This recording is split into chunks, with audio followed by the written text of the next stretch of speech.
everybody, my name is Natalia and I'm an Education Officer with the Literature Centre in Fremantle. The Premier's Book Awards are the peak awards for West Australian writers. The Literature Centre has teamed up with our champion and winning author Meg McKinlay in the Premier's Prize for Writing for Children. You are about to see the inside details into how Catch a Falling Star came together. So join in the conversation at #ReadWithMe and happy reading.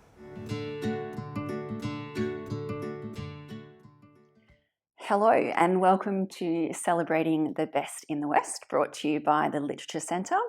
I'm Meg McKinlay and I am going to be talking about my book, Catch a Falling Star.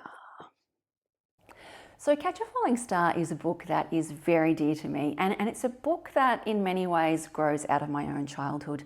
Growing up in country Victoria, when I was about 11, in 1979, there was a really exciting and anxiety-provoking worldwide event. And this was to do with one of the world's first space stations, Skylab. So in 1979, NASA realised that Skylab's orbit had degraded to a point where they were not going to be able to arrest it, and it was in fact going to tumble out of orbit and re-enter the Earth's atmosphere. If they were to land anywhere near people, would pose an incredible threat to human life. They said these things, and they also said, don't worry. I did not set out to write a story about Skylab, and I would not have written this book had it not been for something else altogether, which was a Peanuts cartoon. Now, I grew up with Peanuts, with Charlie Brown.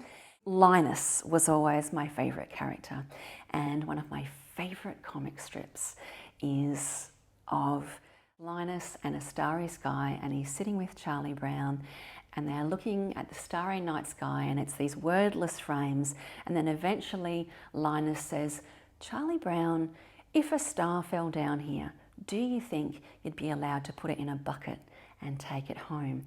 And Charlie Brown says to him, well, Linus, in the first place, a star is much too big. You'd never be able to fit it in a bucket.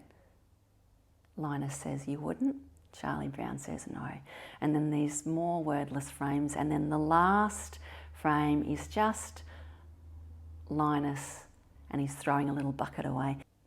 So from my own childhood experience of that time of Skylab, I've carried with me those feelings of that growing up, a big part of that is having to accept certain things that perhaps you don't want to have to accept. And this, I think, is really similar to the process that Linus is going through in that comic strip. He wants to believe.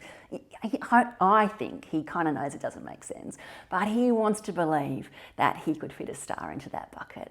But at the end, he's just had to go toss the bucket away. And, you know, that's such a strong symbolic movement there. And Catch a Falling Star, it's about that in many ways. And there's two protagonists. There's the 12-year-old girl whose name is Frankie, who has a lot of me in her, and there's her little brother Newt, who really is Linus, who's this science-focused and logic-focused kid.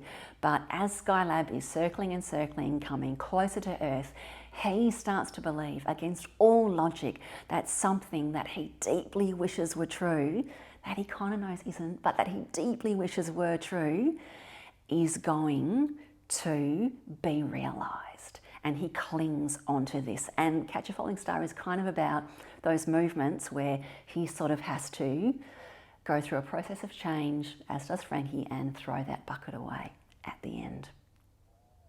So I'm just going to read to you a very short section from Catch a Falling Star. Now, mostly this is a conventional story, it's a narrative, but there's these little breakout sections, there's these vignettes. So this is Things That Fall from the Sky. Shooting stars. Technically, I suppose, they're really falling from space. Is space the sky? I'm pretty sure it isn't. An astronomer would know that.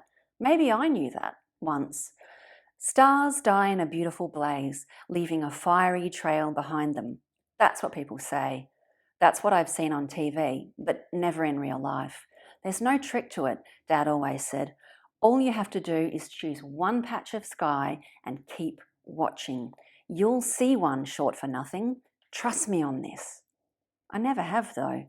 When I was little, I used to stare until my eyes watered, then blink at the exact wrong moment, just as everyone else said, "Oh!"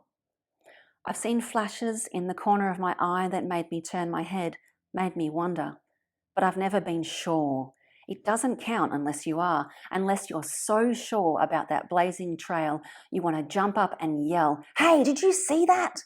That's when you know you've been lucky. That's when you get a wish.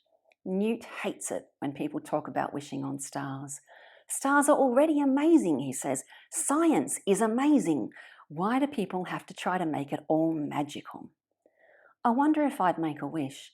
It feels like it would be a shame to miss that chance. But there's only one thing I'd want to wish for, and it would be the one thing I know could never come true.